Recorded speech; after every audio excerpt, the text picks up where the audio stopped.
오늘 성경의 말씀 신명기 8장의 말씀입니다. 우리 1절 말씀 같이 읽겠습니다. 시작. 내가 오늘 명하는 모든 명령을 너희는 지켜 행하라. 그리하면 너희가 살고 번성하고 여호와께서 너희의 조상들에게 맹세하신 땅에 들어가서 그것을 차지하리라. 아멘. 그들에게 명하는 모든 명령을 너희는 지켜 행하라. 그렇게 말씀했습니다. 이스라엘 백성들에게 모세를 통하여 주시던 지켜 행해야 될 명령이 무엇이었습니까? 그 명령은 뜻밖에도 여러 가지 율법들이 아닙니다. 단 한 가지, 여호와가 유일하신 하나님인 것을 기억하고 살아가는 것입니다. 성경에 많은 계명들이 있고 많은 규례들이 있고 많은 법도들이 있지만 그것들을 지켜 행하라고 하는 말씀은 한마디로 말할 수 있어요. 오직 한 분이신 여호와 하나님이 살아계심을 기억하고 살아가라. 그리하면 너희가 살고 번성하고 땅을 차지하게 될 것이다. 그렇게 말씀하고 있는 거예요. 사는 것이 중요합니다. 그러나 살아있다고 모든 것이 살아있는 것이 아니죠. 제대로 살아야만 살아있는 것입니다. 우리가 하나님의 세상을 하나님을 잃어버리고 살고 하나님 없이 산다면 그건 사는 게 아니죠. 마치 뿌리가 뽑혀진 꽃과 같은 나무와 같은 그런 모습입니다. 줄기로부터 잘라진 꽃가지가 살아있는 것처럼 보여지지만 그건 살아있으나 살아있는 게 아니잖아요. 곧 죽잖아요. 왜? 뿌리에서 뽑혀졌기 때문에, 줄기에서 끊어졌기 때문에. 하나님의 세상을 하나님 없이, 하나님과 상관없이 하나님을 잊어버리고 살아가는 것은 사는 게 아니에요. 그래 오늘 성경의 이런 말씀 속에 그리하면 너희가 살고 살아있는데 뭐 또 산다고 이야기하시나? 언제 죽어있던 적이 있나? 애굽에서도 살아있었고 광야에서도 살아있었고 가나안에서도 살아있었고 살아있었는데 뭘 또 산다 하시나? 오늘 말씀 속에 산다는 것은 유일하신 하나님, 그분을 하나님으로 모시고 오직 한 분이신 것을 기억하고 살아가고 있을 때 그게 사는 것임을 오늘 성경이 말씀하고 있는 것이죠. 2절 시작. 네 하나님 여호와께서 이 40년 동안에 내게 광야의 길을 걷게 하신 것을 기억하라. 이는 너를 낮추시며 너를 시험하사 네 마음이 어떠한지 그 명령을 지키는지 지키지 않는지 알려 하심이라. 광야의 길을 걷게 하셨다 그랬어요. 무려 40년이나 광야의 길을 걷게 하셨다는 말씀이 뭘까요? 광야라고 하는 것은 사막이기 때문에 모래가 많기 때문에 황량한 땅이기 때문에 사막이 아니라 광야가 아니라 광야인 것은 하나님 없이는 살아갈 수 없는 바로 그 삶의 시간이 광야인 것이죠. 그래 하나님을 의지할 수밖에 없고 내 힘으로 살아갈 수 없는 세상, 그게 광야. 지켜 행하라 말씀하신 하나님께서 그들을 살고 번성하고 땅을 차지하게 하기 위해서 그들에게 먼저 필요했던 것은 광야의 길을 걷게 하는 것이라고 했습니다. 그래서 하나님을 잊어버리지 않는 백성, 하나님을 기억하는 백성, 하나님 없이는 인생을 살아갈 수 없음을 기억하는 백성, 자기 힘으로 살아가는 것이 아닌 것을 깨달아 몸으로 체득한 그 시간이 너희들에게 주어진 거라고. 그와 같이 한 것은 너를 낮추시고 너를 시험하사 내 마음이 어디에 있는지, 내 마음속에 내가 있는지, 그 명령을 순종하며 살고 있는지 알려 하려 하심이라. 하나님이 준비시켜는 과정 속에 있었음을 성경이 이야기하고 있는 것이죠. 하나님의 명령을 지키는지 지키지 않는지, 그 명령이 뭐라 그랬어요? 여러 가지 율법이 아니라 그랬어요. 한 가지, 하나님이 하나님인 것을 잊어버리지 않고 살아가는, 그게 명령이라고 했습니다.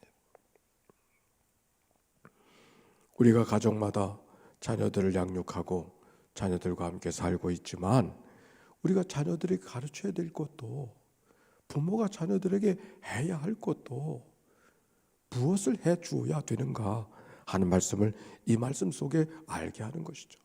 어렸을 땐 젖을 주고 양식을 주고 옷을 입혀주고 학교를 보내주고 하는 것도 우리가 해야 될 부모의 책임이지만, 정말 그 모든 것보다도 먼저 해야 될 것은 우리가 하나님의 세상을 살고 있고, 하나님이 우리의 삶을 도와주시고, 그 하나님이 우리의 삶을 사랑해 주신다는 사실을 자녀들에게 가르칠 수 없다고 하면, 아니 그것을 가르치지 않았다면 우리는 살아있는 아이들을 가르치는 것이 아니라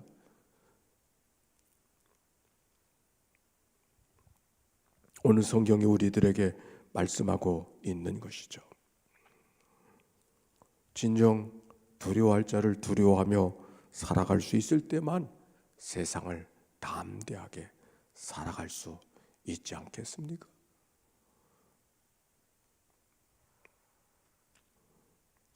옛날에는 형제들이 많이 있어서 자라갈 때는 자기가 혼자가, 자기가 대장이 아닌 걸 잘 알죠. 형님도 계시고 동생도 있고, 그러니까 자기가 늘 대장이 아닌 것을 알게 되어요. 근데 요즘에는 다 하나잖아요. 하나니까 자기가 대장인 줄 알고 그러고 자라난다고. 근데 세상에 자기가 대장 노릇 늘 하나요? 세상에는 선배도 있고 어른도 있고, 인생을 살아갈 때 부모의 품에서는 대장 노릇 할 수 있을지 모르지만 그 아이가 세상에 나아가 보면 세상에 자기가 어떻게 대장이 돼. 선배도 있고 나이 많은 분도 계시고 나이보다 더 훌륭한 사람도 있고 나보다 더 높은 사람도 있고, 그 많은 사람들 속에 어떻게 대장 노릇하느냐고요. 결국 두려움과 인생의 벽에 부딪혀서 제대로 인생을 좋은 관계를 맺으며 살아갈 수 없는 한계에 부딪히는 거죠. 그래서 부모는 생각지도 못했던 사람으로 바뀌어버리고 많은 위험이 있는 것이죠. 그러나 어렸을 때부터 하나이라 할지라도 우리를 하나님이 계셔. 우리의 생명은 하나님이 주신 생명이야. 우리가 하나님의 은혜 없이는 하루하루도 살아갈 수가 없어. 이것을 기억하고 자라날 때, 인생이 나만 사는 인생이 아닌 것을 알 때 선배도 알고 어른도 알고 이웃 사람도 알고 좋은 관계를 맺고 인생을 살아갈 수 있지 않겠습니까? 세상을 두려움으로 살기보다 오히려 하나님의 은혜를 구하며 살아가는 그런 삶, 이스라엘 백성들 하나님께서 늘 그렇게 가르쳐 주신 것이죠. 쉐마 이스라엘, 이스라엘아 들으라. 오직 여호와는 유일하신 여호와이시니. 이것을 기억하고 살라고. 이 사실을 내가 미간에 붙이고 문지방에 붙이고 설주에 붙이고 어디다 붙여서 이 사실을 내 자녀들에게 분명하게 가르쳐 주라. 그리고 하신 말씀이 여호와를 경외하는 것이 지식의 근본이라고, 지혜의 근본이라고. 왜? 먼저 해야 될 일이 무엇인지를, 우선순위를 아는 인생을 살아갈 수 있기 때문인 것이죠. 오늘 성경은 그것을 이야기하고 있습니다. 그러면 너희가 하나님의 거한 축복 속에 살아갈 것이라고 하는 말씀이에요. 그런데 그 다음 9절 3절 봅시다. 시작. 너를 낮추시며 너를 줄이게 하시며 또 너를 알지도 못하며 내 조상들도 알지 못하던 만나를 내게 먹이신 것은 사람이 떡으로만 사는 것이 아니요 여호와의 입에서 나온 모든 말씀으로 사는 줄을 내가 알게 하려 하심이라. 너를 낮추고 줄이신 것을 너를 힘들게 하고 고생스럽게 하려고 하는 것이 아니라, 인생이 살아가는 것이 제 힘으로 살아가는 인생이 아니라 하나님의 말씀으로 살아가는 줄을 알게 하려 하심이라. 이 말씀은 우리가 아는 대로 예수님이 당신에게 닥쳐오셨던 시험을 바로 이 말씀으로 이기셨잖아요. 줄이신 후에 돌이 떡이 되게 해서 내 배고픔을 면하라고 사단이 유혹하고 있었을 때 할 수 있지만, 그러나 할 수 있다고 하는 것이 아닌 것을 주님이 가르쳐 주시면서 사람이 떡으로 살아가는 존재가 아니라 하나님의 말씀으로 살아가는 존재인 것을 말씀하고 있었던 이 말씀이 바로 이 신명기 8장 3절의 말씀입니다. 우리가 하나님으로 산다는 것이 뭔가? 하나님의 말씀으로 살아가는 것을 오늘 성경이 이야기하고 있는 것이죠. 우리도 하나님의 말씀을 듣고 묵상하고 말씀을 삶의 지렛대로 삼고 우리가 살아가는 삶, 마치 지게를 쥐고 무거운 짐을 일어나는 사람이 그 지팡이로 의지해서 일어나는 것처럼 인생의 무거운 짐을 지고 가는 우리들의 삶 속에 말씀이 지렛대가 되어지고 지팡이가 되어져서 우리의 삶을 일으키고 흔들리는 우리의 삶을 붙잡아 주시는 하나님의 말씀을 마음에 삼키고 마음에 새기고 살아가는 삶을 살아야 됨을 오늘 성경이 이야기하고 있는 것이죠. 사람이 떡으로만 사는 것이 아니요 여호와의 입으로 나오는 모든 말씀으로 사는 줄을 내게 알게 하려 하심이라. 그리고 그렇게 낮추시는 이유를 주님께서 말씀하시는데 7절부터 10절까지 이런 말씀이 있어요. 우리 한번 읽어봅시다. 시작. 네 하나님 여호와께서 너를 아름다운 땅에 이르게 하시나니 그곳은 골짜기든지 산지든지 시내와 분천과 샘이 흐르고 밀과 보리의 소산지요 포도와 무화과와 석류와 감람나무와 꿀의 소산지라. 내가 먹을 것에 모자람이 없고 내게 아무 부족함이 없는 땅이며 그 땅의 돌은 철이요 산에서는 동을 캘 것이라.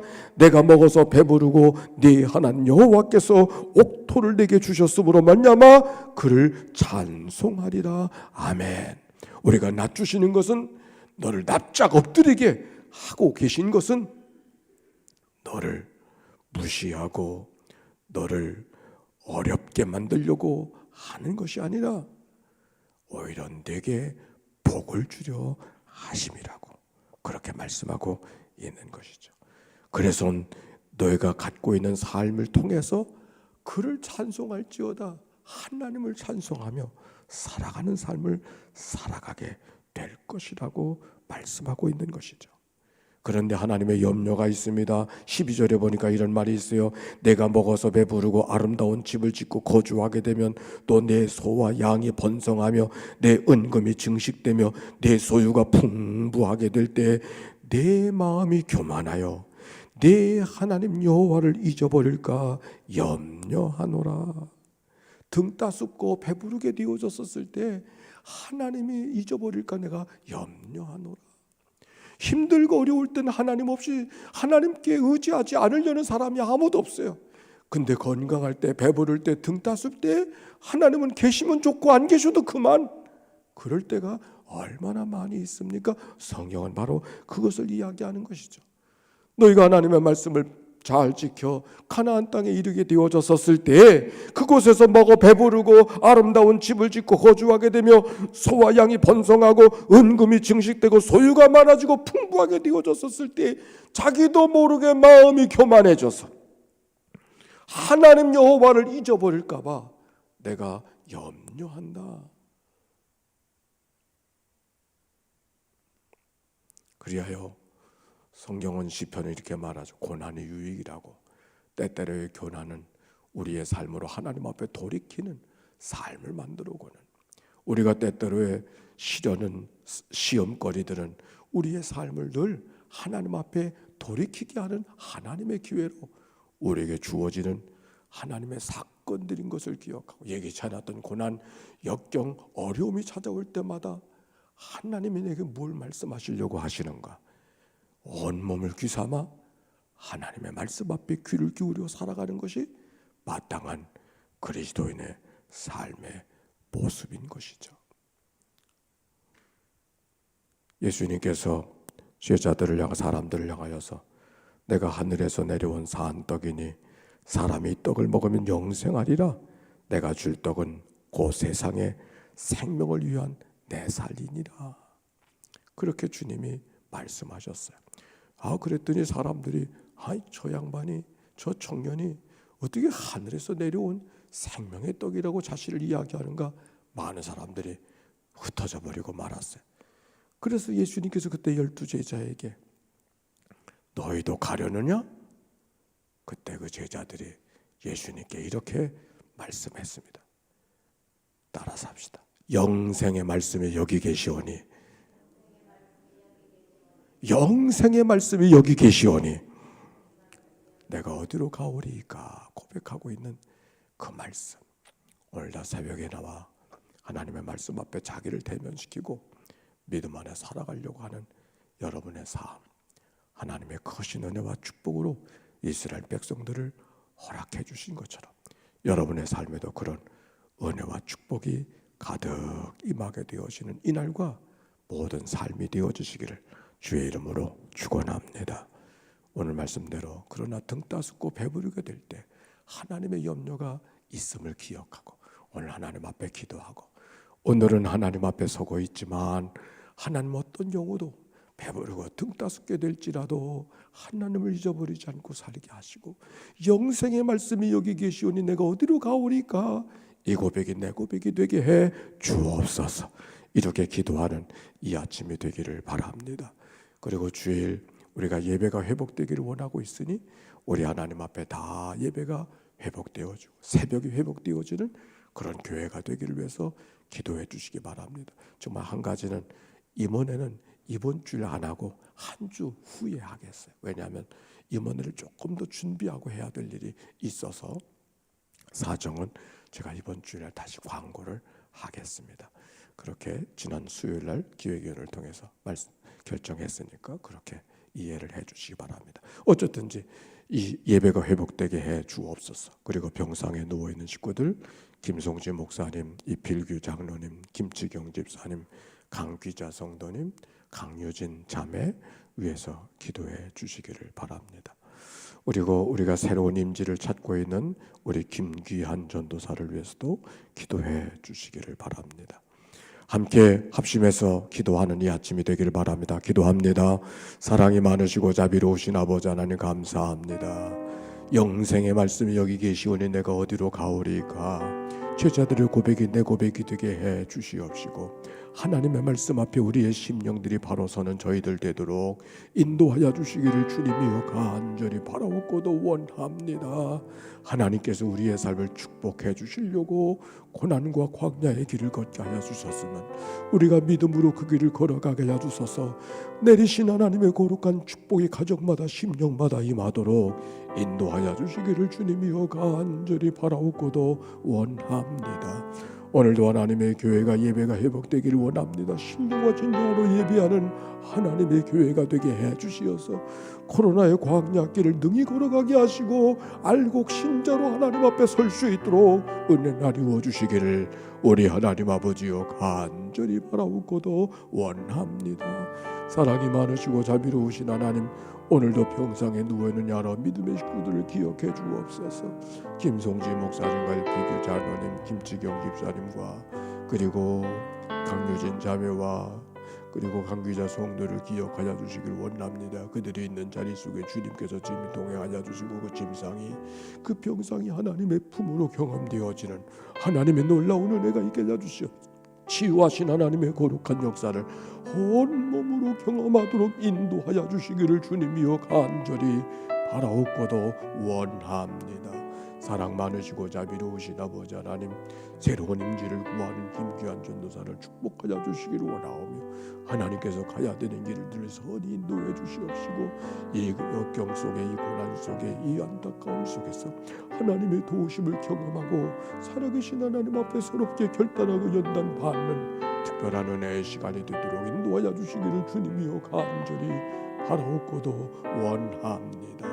오늘도 이 아침에 간구하는 저들의 간구 속에 주님이 친히 함께 해주시기를 원하오며 예수님의 이름으로 기도하옵나이다. 영생의 말씀이 여기 계시오니 우리가 어디로 가오리이까. 사람이 떡으로만 사는 것이 아니요 여호와의 입으로 나오는 모든 말씀으로 사는 줄을 내게 알게 하려 하십니다. 오늘도 이 말씀이 내 말씀 되게 해 주시옵시고 말씀을 의지하고 묵상하며 살아가는 주의 백성들 되게 해 주소서. 날마다 살아있는 승리의 삶이 되도록 은혜 나리워 주옵소서. 오늘도 말씀이 생명의 양식 되게 하시고 말씀이 능력되게 해 주시어서 모든 병상에서 일으킴으로는 하나님의 거룩한 은혜를 경험하도록 축복해 주옵소서.